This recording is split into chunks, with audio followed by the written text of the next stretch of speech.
ওম নমঃ শিবায়। হর হর মহাদেব।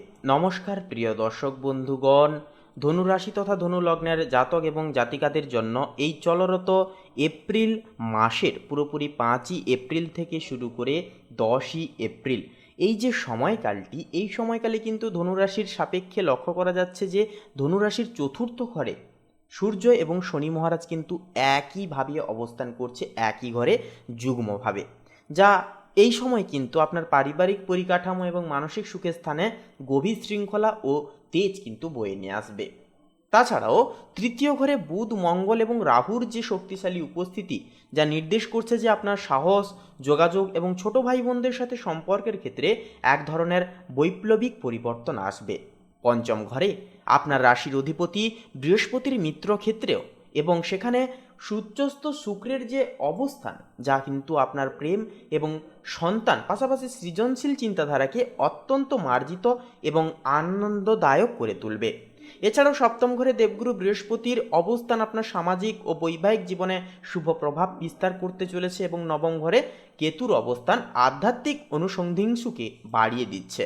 তো বন্ধুরা, এই সময়টা বুঝতেই পাচ্ছেন যে ধনু লগ্নের ক্ষেত্রে কতটা গুরুত্বপূর্ণ হতে চলেছে। আপনারা এতদিন ধরে যেই সমস্ত সুযোগ সুবিধা একের পর এক আপনারা হাতছাড়া করেছেন, সুযোগের সদ্ব্যবহার করে তুলতে পারেননি, তাছাড়াও আপনারা কঠোর পরিশ্রম করেও সঠিক ফলগুলি পাননি, এবারে কিন্তু সেই পাওনার ফল প্রাপ্তি হতে চলেছে ধনু লগ্নের ক্ষেত্রে।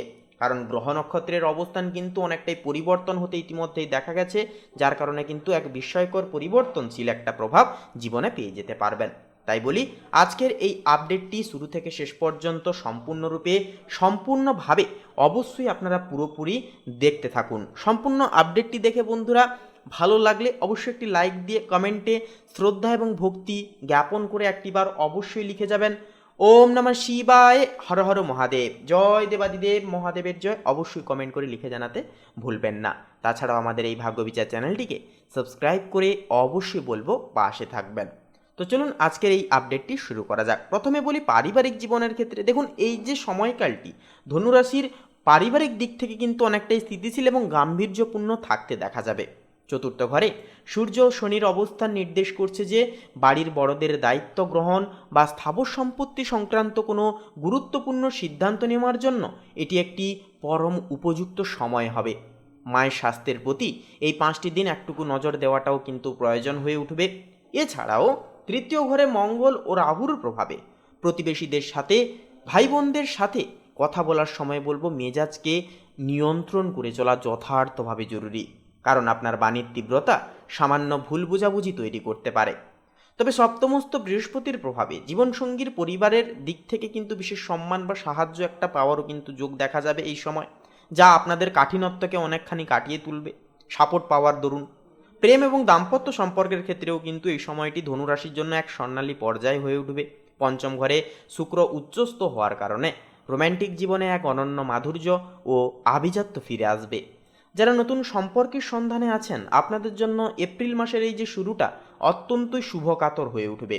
বিবাহিত জাতক জাতিকাদের জন্য সপ্তম ঘরে বৃহস্পতির অবস্থান জীবনসঙ্গীর সাথে বোঝাপড়া এবং আন্ডারস্ট্যান্ডিং ভাব আরও মজবুত করবে।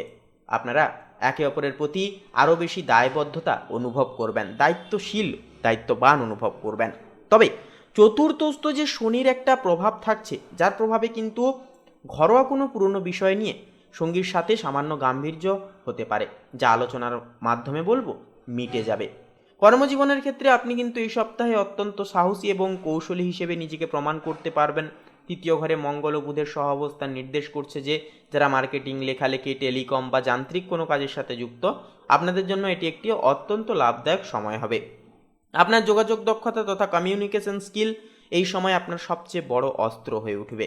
সপ্তমস্ত বৃহস্পতির শুভ দৃষ্টি থাকছে, যার কারণে কিন্তু যে গতানুগতিক কাজের চেয়ে গবেষণামূলক বা আধ্যাত্মিক কোনো কাজে আপনি কিন্তু বেশি শান্তি এই সময় খুঁজে পাবেন।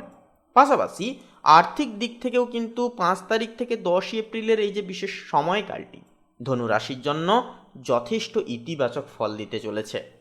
পঞ্চমস্ত উচ্চস্থ শুক্রের প্রভাবে সৃজনশীল কাজ বা বিনোদন জগৎ থেকে একটা আর্থিক প্রাপ্তি ঘটতে পারে। সপ্তম ঘরে বৃহস্পতির উপস্থিতি আপনার আয়ের প্রবাহকে আরও অনেকখানি স্থিতিশীল রাখবে। তবে তৃতীয়স্থ মঙ্গল ও রাহুর প্রভাবে ছোটোখাটো ভ্রমণ বা যান্ত্রিক সরঞ্জাম মেরামতির পেছনে আপনার কিছু বাড়তি ব্যয় হয়ে যাওয়ার সম্ভাবনা রয়েছে। এছাড়াও পৈতৃক সম্পত্তি বা পুরনো কোনো বিনিয়োগ থেকে মুনাফা পাওয়ারও কিন্তু যোগ তৈরি হচ্ছে। দীর্ঘমেয়াদী সঞ্চয়ের জন্য বলবো এই সময় করা পরিকল্পনা ভবিষ্যতে কিন্তু খুব পরিমাণ কাজে দেবে।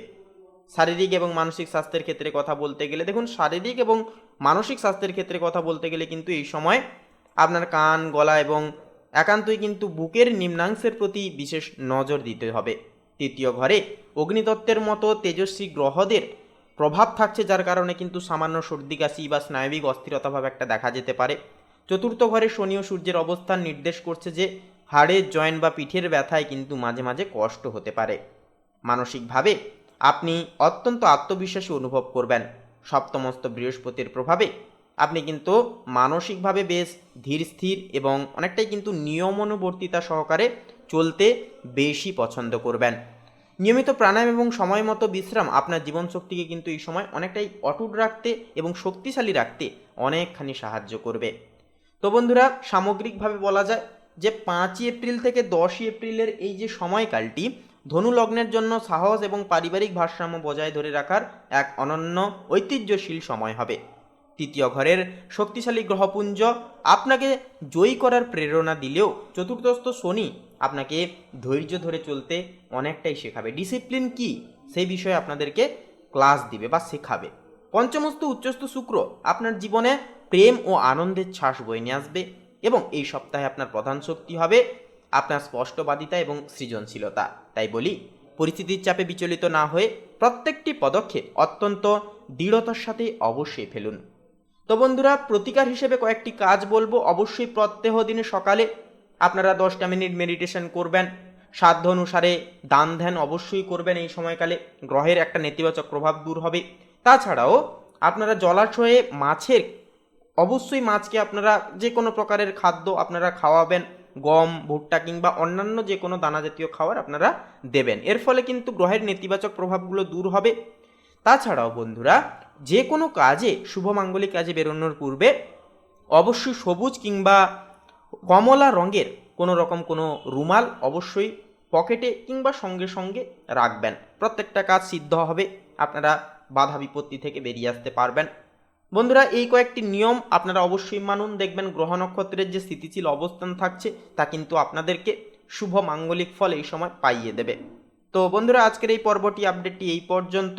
পর্বটি কেমন লাগলো, এছাড়াও এ বিষয়ে আপনাদের যদি কোনো রকম কোনো প্রশ্ন থাকে অবশ্যই কমেন্ট করে লিখে জানাতে ভুলবেন না। তাছাড়াও বন্ধুরা, নিজেদের শ্রদ্ধা এবং ভক্তি অনুসংহার করে কমেন্টে অবশ্যই একটিবার অবশ্যই লিখে যাবেন ওম নমঃ শিবায়, হর হর মহাদেব, জয় দেবাদিদেব মহাদেবের জয়। অবশ্যই আপনারা কমেন্ট করে লিখে জানাবেন। তো বন্ধুরা, আপনারা সকলে ভালো থাকুন, সুস্থ থাকুন, সর্বদা সচেতন থাকুন।